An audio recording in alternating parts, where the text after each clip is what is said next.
Hello friends, আশা করি সবাই ভালো আছেন। শুরুতে যেই ফটোগুলো দেখতে পেলেন, এই ফটোগুলো কিন্তু ইনস্টাগ্রাম অ্যান্ড ফেসবুকে প্রচুর পরিমাণে ভাইরাল। তো আপনিও চাইলে কিন্তু আপনার নর্মাল কম দামি একটি মোবাইল ফোন দিয়ে এই ধরনের ফটোগ্রাফি করতে পারবেন। তো কিভাবে এই ধরনের ফটোগ্রাফি করবেন আপনার হাতে থাকা মোবাইল ফোনটি দিয়ে, এবং সম্পূর্ণ প্রসেসটাই আজকের ভিডিওতে আপনাদেরকে দেখানোর চেষ্টা করব। তো যারা এই ধরনের ফটো সোশ্যাল মিডিয়াতে ভাইরাল করতে চান তাদের জন্য আজকের ভিডিওটি খুবই ইম্পর্টেন্ট। সো সম্পূর্ণ ভিডিওটি দেখি আপনারা কাজটা শিখে নেবেন। আর ভিডিও শুরুর আগে সবার কাছে ছোট্ট একটি রিকোয়েস্ট, এই ভিডিওটিতে লাইক দিয়ে চ্যানেলটি সাবস্ক্রাইব করে দিবেন। যারা ফেসবুক পেজ থেকে দেখছেন পেজটি ফলো দিয়ে এই ভিডিওটি শেয়ার করে দিবেন। সো গাইস, কথা না বাড়িয়ে আমাদের মোবাইল স্ক্রিনে চলে যাই।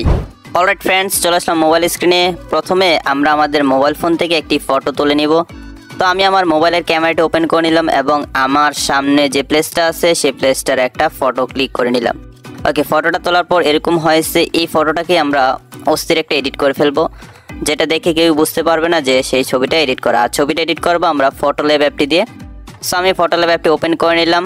অ্যাপটি ওপেন করার পর এখান থেকে একটু নিচে চলে আসবো।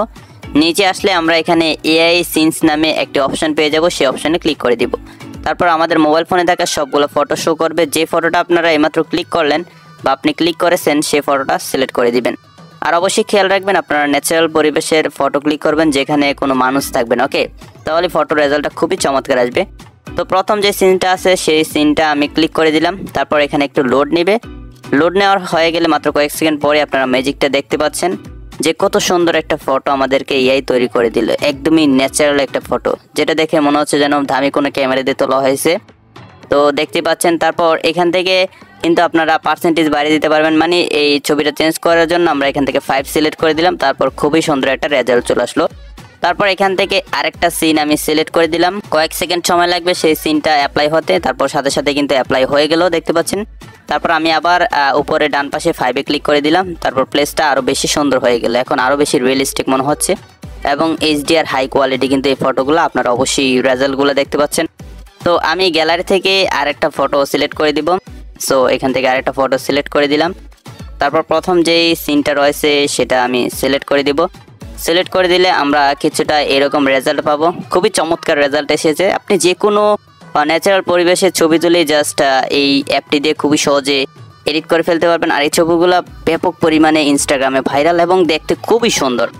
তো আমি এখান থেকে প্লেসটা চেঞ্জ করে দিলাম এবং 5 করে দিলাম, দেখতে পাচ্ছেন এটা কিন্তু চেঞ্জ হয়ে গেল। তারপর আমি নিচ থেকে আরেকটা সিনে সিলেক্ট করে দিলাম। তো একদমই গ্রিন একটা প্লেসে তৈরি হলো এবং দেখতে খুবই চমৎকার। তো এখন এই ফটোটা সেভ করার জন্য উপরে কিন্তু সেভ অপশন রয়েছে। আমরা জাস্ট সেই সেভ অপশনে ক্লিক করে দিলে কিন্তু ফটোটি সেভ হয়ে যাবে। আশা করি ফ্রেন্ডস সম্পূর্ণ ভিডিওটি দেখে আপনারা শিখে গিয়েছেন আপনার হাতে থাকা কম দামি মোবাইল ফোনটি দিয়ে কীভাবে এই ধরনের ফটোগ্রাফি করবেন। যদি আজকে ভিডিওটি ভালো লাগে তাহলে অবশ্যই এই ভিডিওটিতে লাইক দিয়ে চ্যানেলটি সাবস্ক্রাইব করে দিবেন। তো দেখা হচ্ছে পরবর্তী ভিডিওতে নতুন কিছু নিয়ে। ততক্ষণ সবাই ভালো থাকুন, সুস্থ থাকুন। আল্লাহ হাফেজ।